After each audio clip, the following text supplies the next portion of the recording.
The once crowded beaches of Southeast Asia now echo with the sound of empty waves. Resorts that used to fight for bookings now compete for survival. Across Thailand, Vietnam, and the Philippines, signs once painted in English now fade under the tropical sun. The tourists they were meant to attract simply aren't coming anymore. It's not that Southeast Asia suddenly lost its beauty. It's that the world, and the travelers, have changed. For decades, this region sold an escape from Western stress. But now, that escape feels crowded, overexposed, and in many places, overpriced. Western travelers once dreamed of mango shakes on the sand and cheap massages by sunset. Today, they scroll past those same scenes and call them clichés. This isn't just a dip in tourism numbers. It's a cultural turning point, the end of Southeast Asia's golden age of budget paradise. In 2025, the shift became undeniable. Flight bookings across key destinations dropped while other regions, Japan, Turkey, and even parts of Eastern Europe, surged. Why? Because the world's travelers, especially from the West, are chasing something new, authenticity. And Southeast Asia, for all its charm, is struggling to deliver that anymore. Thailand, once the heart of the region's travel boom, is now a cautionary tale. Overdevelopment, rising prices, and an erosion of the famed Thai smile have changed everything. Phuket, once the postcard of paradise, now feels more like a luxury theme park. Streets that once hosted backpackers are lined with designer stores and disinterested service. Meanwhile, Bali faces its own reckoning. Traffic jams, influencer tourism, and cultural fatigue have transformed its spiritual calm into a content machine. Vietnam and the Philippines tried to capture the overflow, but the same pattern followed. A flood of quick development, then a wave of disillusionment. In Da Nang, beach bars rise faster than the palm trees can grow. In Boracay, locals watch as another generation of tourists passes by, leaving footprints and little else. Even Indonesia's quieter islands, once the secret of true explorers, now echo with the hum of drones. Every hidden gem eventually becomes a hashtag. But this isn't just about over-tourism. It's about shifting expectations. Western travelers no longer see cheap as charming. They see it as cutting corners. When a $30 hotel feels tired, not authentic, the illusion breaks. Travelers want comfort, but not chaos, adventure, but not exhaustion. The irony is that Southeast Asia built its empire on affordability. Yet now, that very identity traps it in a race to the bottom. Luxury hotels slash prices to fill rooms once booked a year in advance. Local operators undercut each other until profits vanish and service collapses. And amid all this, governments push for high-value tourism, hoping to attract the rich while ignoring the cracks beneath the surface. In reality, it's not luxury that's missing, it's sincerity. Travelers can forgive price hikes, but not indifference. The same beach that once felt soulful now feels rehearsed. The same smile that once felt warm now feels transactional. This emotional disconnect is the silent killer of tourism in 2025. It doesn't show up in spreadsheets, only in stories. Ask any returning traveler. They'll tell you Southeast Asia feels different. Not worse, necessarily, just less real. There's also fatigue, a kind of emotional hangover from years of viral travel content. Millions watched others live their dream vacations, and now it all feels overplayed. Social media sold paradise too well. And when everyone finds it, it stops feeling like paradise. In Bangkok, tuk-tuk drivers now compete with TikTok tours. In Bali, yoga studios advertise authentic experiences while blaring Western pop music. It's a paradox. The region modernized to attract global visitors, and in doing so, lost the mystery that made it special. Western travelers sense it instantly. They crave contrast, not comfort zones disguised as culture. In 2025, many now choose Eastern Europe or Latin America instead. Places that feel raw, unpredictable, and human again. But the story isn't entirely bleak.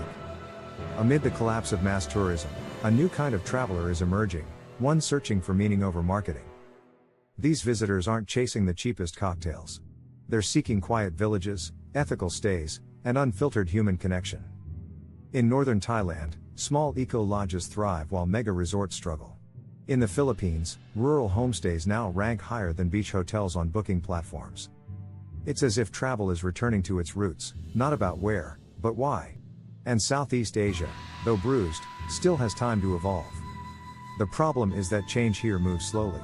Old habits, mass promotions, discount tours, and package paradise, die hard. Meanwhile, Western travelers scroll through endless ads that all look the same. The magic is gone before the plane even takes off. Even cities like Ho Chi Minh and Kuala Lumpur, once exotic and mysterious, now feel predictable. The sense of discovery has been replaced by déjà vu. When every cafe looks Instagram ready and every temple has a ticket booth, travelers start to disengage. And when they disengage, they stop coming. Not because they hate Southeast Asia, but because they don't feel needed by it anymore. It's a heartbreaking irony, a region that once welcomed the world now feels like it's performing for it. The warmth, spontaneity, and chaos that defined Southeast Asia have been replaced by policies, packages, and perfect backdrops. But deep inside, something resilient remains. A truth that even the loudest influencers can't silence. Beyond the tourist zones, in small islands and rural heartlands, the real Southeast Asia still lives, humble, warm, and unfiltered. A fisherman in Krabi still offers you tea before asking your name. A family in Ubud still leaves food out for the spirits before breakfast. These moments, though rare, remind us what made this region unforgettable in the first place. The problem is, few travelers ever see them now. Because the map, and the mindset, have both changed. In 2025, tourism isn't about destinations anymore. It's about identity. Travelers aren't asking, where should I go? They're asking, why should I go? And that's the question Southeast Asia has yet to answer. For decades, the region relied on beauty and price to fill the gap. But in a world where every photo looks perfect, beauty alone isn't enough. Travelers want truth, even if it's messy. They want emotion, even if it's imperfect. And in chasing perfection, Southeast Asia forgot how to be honest. The next era of tourism won't belong to the cheapest or the flashiest. It will belong to the most authentic. Whether Southeast Asia can reclaim that authenticity will decide its future. But for now, the plains are emptier. The beaches are quieter. And the world is watching. As the sun sets over an empty beach in Koh Samui, one question lingers in the warm evening air. Can paradise survive when it's no longer affordable, or believable? Every decline begins quietly, not with a crash but with a whisper. A few cancelled trips, a few disappointed reviews, and a few empty hotel lobbies mark the start. By 2025, that whisper had become a chorus across the region. Airlines cut routes, tour companies vanished, and even the most famous islands began questioning what kind of travelers they wanted. The fallout went far beyond airports and beaches. Entire families whose lives depended on tourism suddenly faced uncertain futures. In Bali, mountain guides who once led sunrise treks now deliver food to survive. In Phuket, beachfront vendors close early, hoping the next week will be kinder. Governments across the region scramble for solutions. Some double down on luxury while others chase digital nomads who stay longer but spend less. The work from Paradise Dream kept hope alive for a while. But the myth faded fast once reality videos showed the power cuts, weak Wi-Fi, and emotional isolation behind the view. Meanwhile, travelers shifted their gaze north. Japan and South Korea quietly rose by offering exactly what Southeast Asia had lost: mystery, order, and sincerity. In Japan, every gesture feels preserved rather than performed. In Thailand, every smile now feels practiced rather than personal. Western visitors notice the difference instantly. They crave discovery, not déjà vu. Vietnam once provided that raw discovery. But as prices climbed and crowds surged, even Hanoi began to feel like another predictable backdrop. The Philippines hoped its endless beauty would carry it through. Yet unreliable infrastructure and uneven service turned paradise into a puzzle too tiring to solve. Indonesia still holds infinite promise across its thousands of islands. But the ghost of Bali's overexposure hangs heavy over every new hidden gem. By the time influencers arrive, the magic is already gone. What was sacred yesterday becomes staged today.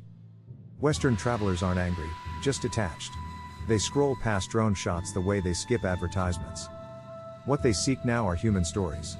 A shared laugh, an honest conversation, a moment that can't be bought or branded. When they don't find it in Southeast Asia, they look elsewhere. Georgia, Albania, Colombia, and Morocco now offer what this region once did: surprise. Tourism follows perception, not geography. When the world believes a place has lost its soul, no promotion can save it. That's why this crisis cuts deeper than economics. It's emotional, a fracture in the bond between host and guest. What once felt like friendship now feels like a transaction. Wonder has quietly turned into routine. Still, Hope survives in the margins. Independent lodges and local hosts who refuse to trade sincerity for speed keep the flame alive.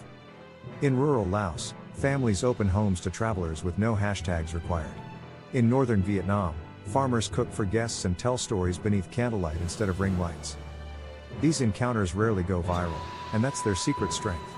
The fewer the cameras, the greater the connection. Southeast Asia's recovery won't come from slogans or rebrands.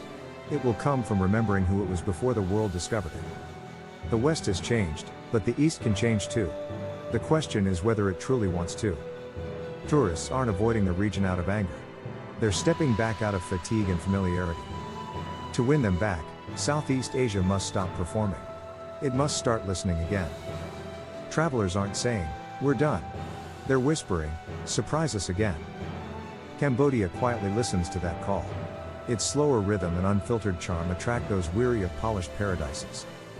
Parts of Malaysia still offer the same grace once found everywhere. Culture there isn't displayed, it's lived.